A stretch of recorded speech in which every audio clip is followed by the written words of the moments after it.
What up, guys? I want to make this video just in case you're about to order your Tao DB17. This video is going to go over some of the things that you're probably going to need. Let's get started. So basically, this is what you get. You get a parts sheets, you get a dealer prep and checklist, you get operation instructions, but you do not get assembly instructions. You're gonna have to figure it out yourself, but it's really easy. If you go back to my assembly video, you could knock it out in just a little bit. They give you these tools made out of aluminum, I'm sure. And what happens is if you use these tools, you'll end up stripping these corners, or you'll end up stripping the nut. So if you're trying to use these really crappy tools and you go turn a nut, there's a good chance that you'll strip this and you'll strip the nut, and you don't want to go there with that. So I recommend you don't use any of the tools they give you if you are tight on money and this is what you have. You don't have any other tools. Just be very careful. Take your time. When you put your wrench inside your nut, you stick it in there, put pressure on it, forward, put pressure and slowly turn it. Don't just kind of throw it on there and start spinning. You will strip this. It's a cheap part. You get this little toolbox, you get the Allen key, you get this flathead and Phillips all in one. So that's what you're gonna get, but this is what you really will need. You'll need some Loctite. Okay, this is medium Loctite. I got this at Harbor Freight for $2.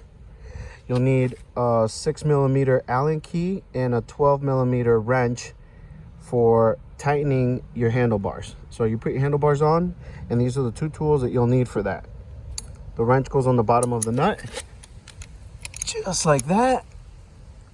And your Allen key will go right here, and then you just lock that down. Those are the two tools you need here in the front.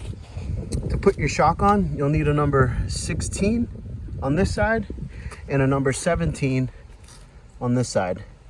I have my number 17 right here at the moment, because you'll also need a number 17 for the front.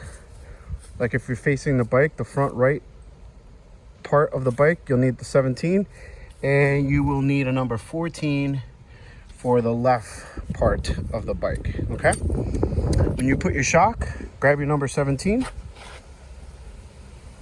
right, and that just goes right there, and then you could do your shock. You can tighten that nut.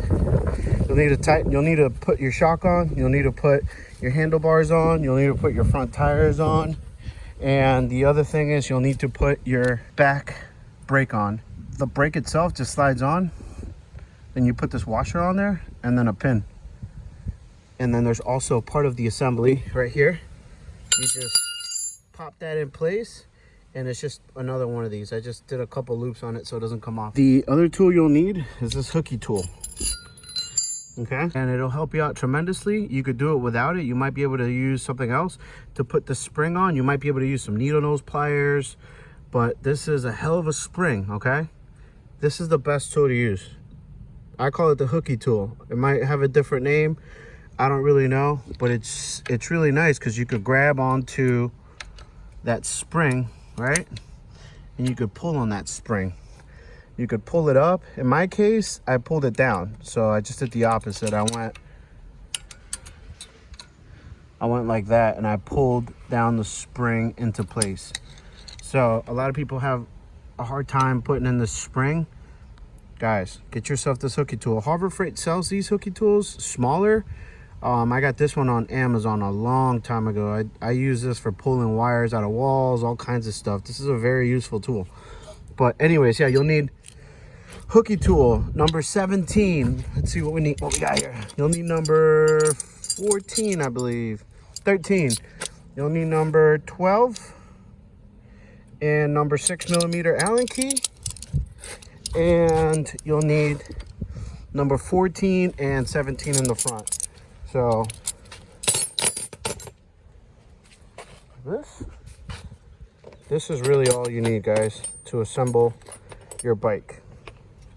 Another thing you'll probably need is an angle grinder, because it comes in this cage, but around the cage and around the box, there's like this metal, you'll see in the assembly video, it's a metal wrapping thing, and you'll need to cut that with something. You could use an angle grinder, or you could use wire cutters, you know, or you could get a saw that cuts metal, you know, even just a blade, and do it by hand. But yeah, this is all you'll need, guys. Don't use what it comes with unless you financially have to, right? Then, you know, go ahead. But this is all you need. Hooky, 17, 13, 12, 6mm, 14, and your thread lock. Another piece of advice I have for you is to grease the cylinder that goes inside your wheel. Put some grease around that tube and put it in there, okay? Do the same thing for the back. That will help you out tremendously. It'll save you lots of headaches. Another thing I suggest, guys, is a stand, a bike stand. I got this one off Amazon. I'll throw a link down below for this thing. It was like 40 bucks, but I think the price went up to like 42, 43. But yeah, it's nice. You put your bike on there and boop, and you could see me use this on my oil change video. I talk a little bit more about that. All right, I hope this helps you out and gets you ready for when your bike comes. So yeah, have fun riding. Peace.